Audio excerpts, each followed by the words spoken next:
ओम शांति। 2 तारीख की मुरली है। मीठे प्यारे प्राणेश्वर प्रिय पिता कहते हैं, मीठे बच्चे, शांति तुम्हारे गले का हार है।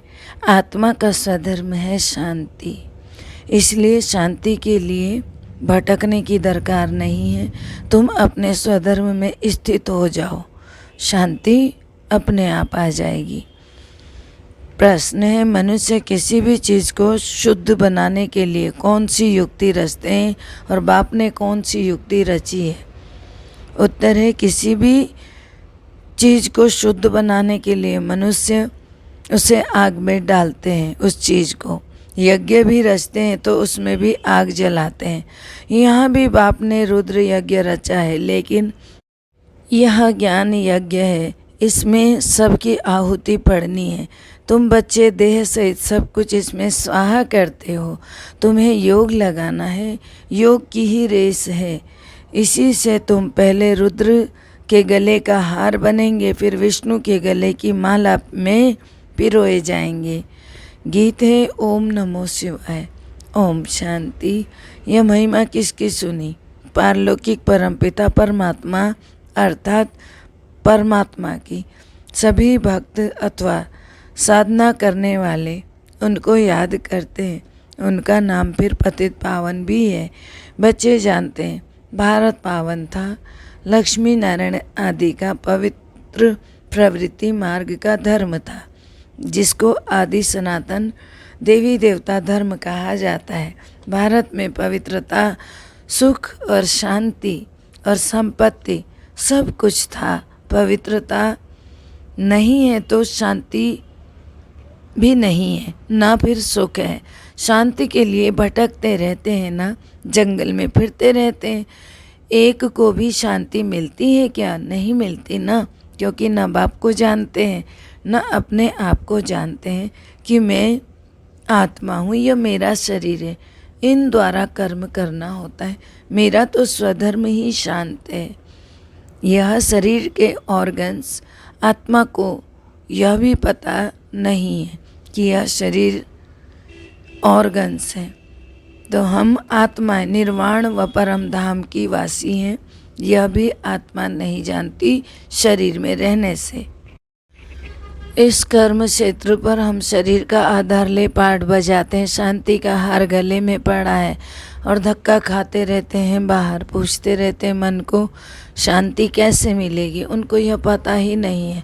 आत्मा मन बुद्धि सहित है। आत्मा परमपिता परमात्मा की संतान है, वह शांति का सागर है, हम उनकी संतान है। अब अशांति तो सारी दुनिया को है ना, सब कहते हैं पीस हो। अब सारी दुनिया का मालिक तो एक है, जिसको शिवाय नमः कहते हैं। उच्चते उच्च भगवान शिव कौन है, यह भी कोई मनुष्य नहीं जानते। पूजा भी करते हैं कई तो देखो, फिर अपने को शिव हम भी कह देते हैं। अरे शिव तो एक ही बाप है ना, मनुष्य अपने को शिव कहलाए, यह तो बड़ा महापाप हो गया ना। शिव को ही पतित पावन कहा जाता है। ब्रह्मा विष्णु शंकर को अथवा कोई मनुष्य को पतित पावन नहीं कह सकते। पतित पावन सद्गति दाता है ही एक। मनुष्य को पावन बना ना सके, क्योंकि सारी दुनिया का प्रश्न है ना, बाबा समझाते हैं। जब सतयुग था, भारत पावन था, अब पतित है, तो जो सारी सृष्टि को पावन बनाने वाला है उनको ही याद करना चाहिए। बाकी यह तो है ही पतित दुनिया। यह जो कहते हैं महान आत्मा, यह कोई है नहीं। पारलौकिक बाप को ही जानते नहीं हैं।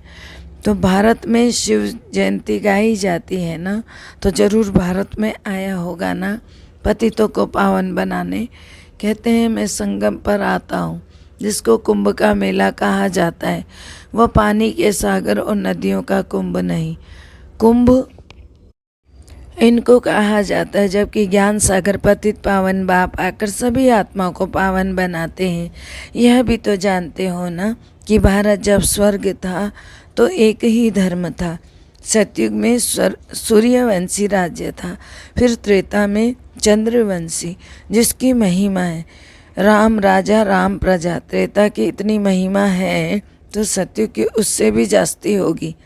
भारत ही स्वर्ग था, पवित्र जीव आत्माएं थी, बाकी और सभी धर्म की आत्माएं निर्वाण धाम में थी।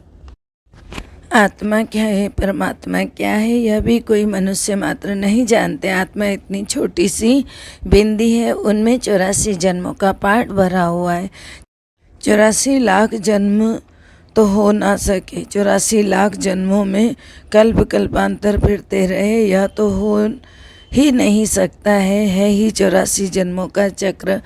सो भी सभी का नहीं है। जो पहले थे वह अब पीछे पड़ गए हैं, फिर वह पहले जाएंगे। फिर बाबा कहते हैं कि पीछे आने वाले सभी आत्माएं निर्वाण धाम में रहती, अर्थात और धर्मों में आने वाली आत्माएं निर्वाण धाम में रहती हैं। यह सब बातें बाप समझाते हैं। उनको ही वर्ल्ड ऑलमाइटी ऑथोरिटी कहा जाता है। बाबा कहते हैं, मैं आकर ब्रह्मा द्वारा सभी वेदों शास्त्रों आदि का सार समझाता हूँ। यह सब भक्ति मार्ग के कर्म कांड के शास्त्र बनाए हुए हैं। मैंने आकर कैसे यज्ञ रचा, यह बातें शास्त्रों में है नहीं। इनका नाम ही है राजस्व अश्व मेघ रुद्र ज्ञान यज्ञ। रुद्र है शिव, इसमें सबको स्वाहा होना है। बाप कहते हैं, देह सहित जो भी मित्र संबंधी आदि हैं उन सबको भूल जाओ, एक ही बाप को याद करो। मैं सन्यासी उदासी हूँ, क्रिश्चियन हूँ, यह सब देह के धर्म है, इनको छोड़ मामेकम याद करो। निराकार आएंगे तो जरूर शरीर में ना, कहते हैं ना मुझे प्रकृति का आधार लेना पड़ता है। मैं ही तो आकर इस तन के द्वारा नई दुनिया स्थापन करता हूँ। पुरानी दुनिया का विनाश सामने खड़ा है। गाया भी जाता है प्रजापिता ब्रह्मा द्वारा स्थापना। सूक्ष्म वतन में ही फरिश्तों की दुनिया है। वहाँ हड्डी मांस नहीं होता है, वहाँ सूक्ष्म शरीर होता है। सफ़ेद सफ़ेद जैसे घोष्ट होते हैं ना, आत्मा जिसको शरीर नहीं मिलता है तो वो भटकती रहती है।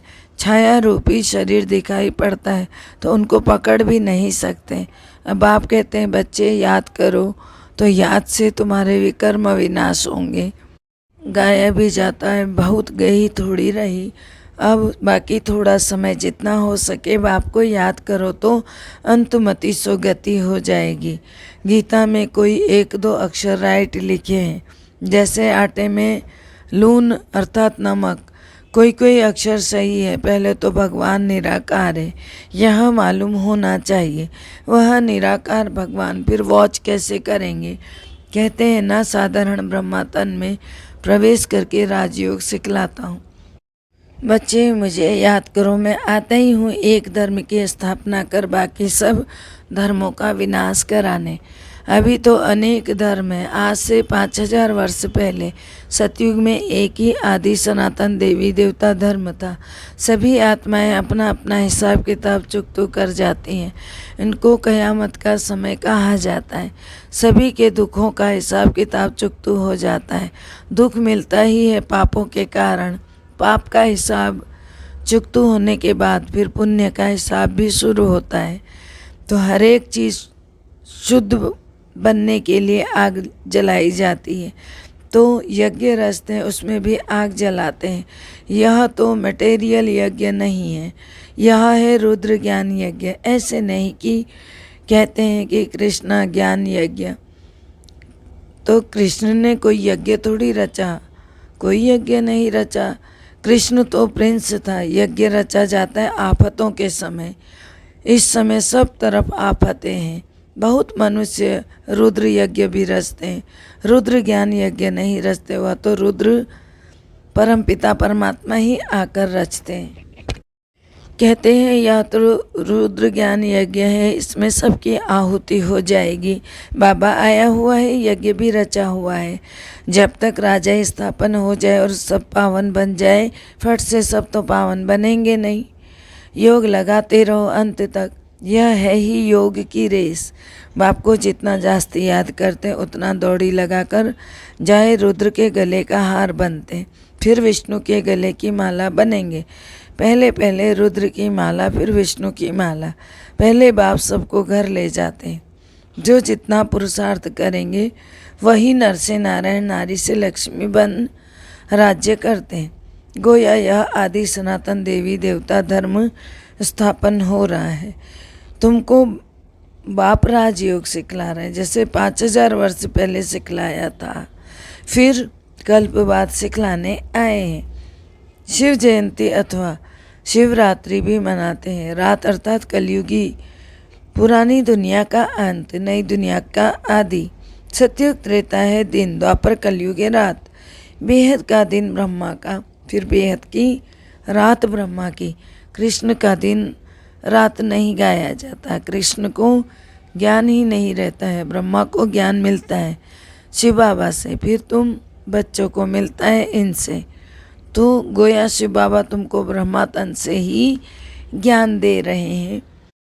तुमको त्रिकालदर्शी बनाते। मनुष्य सृष्टि में एक भी त्रिकालदर्शी कोई हो ना सके।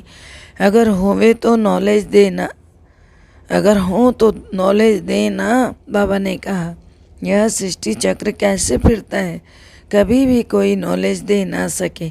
भगवान तो सभी का एक ही है ना, कृष्ण को थोड़े सब भगवान मानेंगे, वह तो राजकुमार है। राजकुमार भगवान होता है क्या?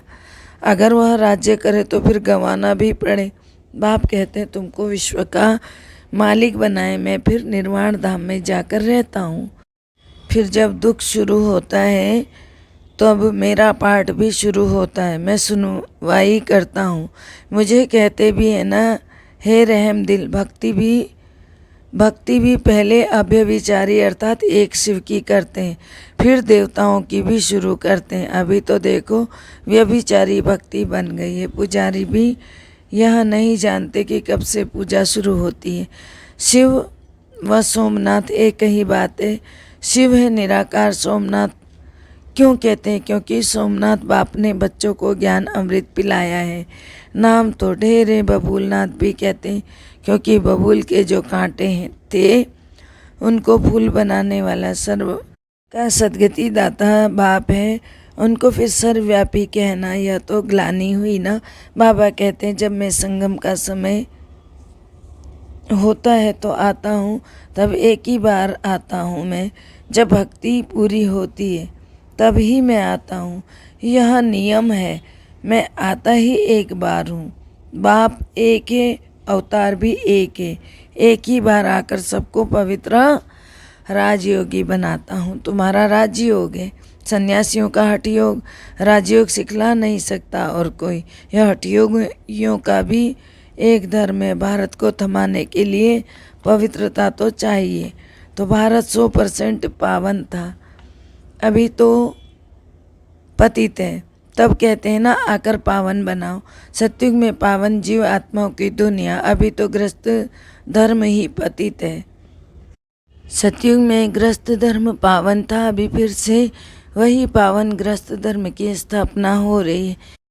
एक ही बाप सर्व का मुक्ति जीवन मुक्ति दाता है। मनुष्य को मुक्ति जीवन मुक्ति दे ना सके।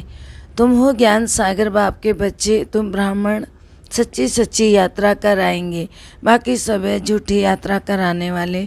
तुम हो डबल अहिंसक, कोई हिंसा नहीं करते हो, न लड़ते हो, न काम कटारी चलाते हो।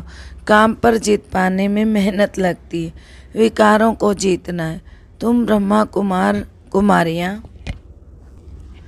शिव बाबा से वर्षा लेते हो, तुम आपस में भाई बहन ठहरे।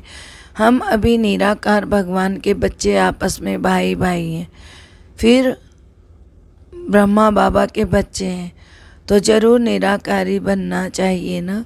अर्थात विश्व की बादशाही तुमको मिलती है। यह है बहु जन्मों के अंत का जन्म। कमल फूल समान पवित्र बनो, तब उच्च पद मिलता है। अभी बाप के द्वारा तुम बहुत समझदार बनते हो। सृष्टि की नॉलेज तुम्हारी बुद्धि में, तुम हो गए स्वदर्शन चक्रधारी। स्व आत्मा को दर्शन होता है, अर्थात नॉलेज मिलती है परमपिता परमात्मा से, जिसको ही नॉलेजफुल कहा जाता है। फिर बाबा कहते हैं मनुष्य सृष्टि का बीज रूप जो है चैतन्य है, अब आए हैं नॉलेज देने। एक ही बीज है, यह भी जानते हैं बीज से झाड़ कैसे निकलता है।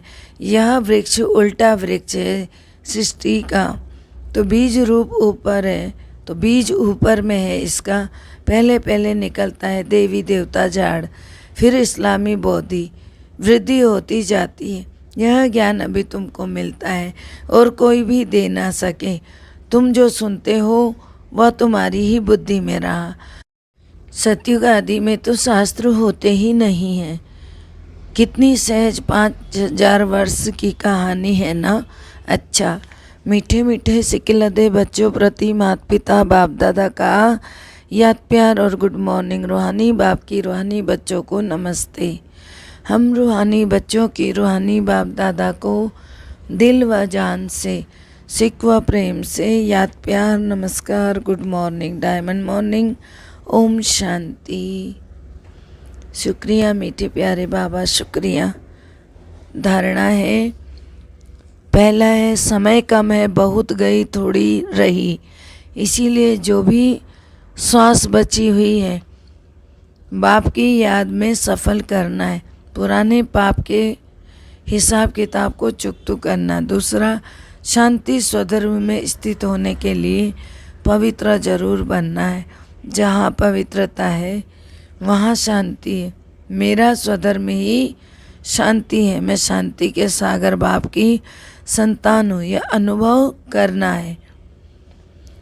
मीठे प्यारे बाबा का वरदान है, निर्माणता की विशेषता द्वारा सहज सफलता प्राप्त करने वाले सर्व के माननीय भव। निर्माणता की विशेषता द्वारा सहज सफलता प्राप्त करने वाले सर्व के माननीय भव। सर्व द्वारा मान प्राप्त करने का सहज साधन है निर्माण बनना। जो आत्माएं स्वयं को सदा निर्माण चित्त की विशेषता से चलाती हैं वह सहज सफलता प्राप्त करती है।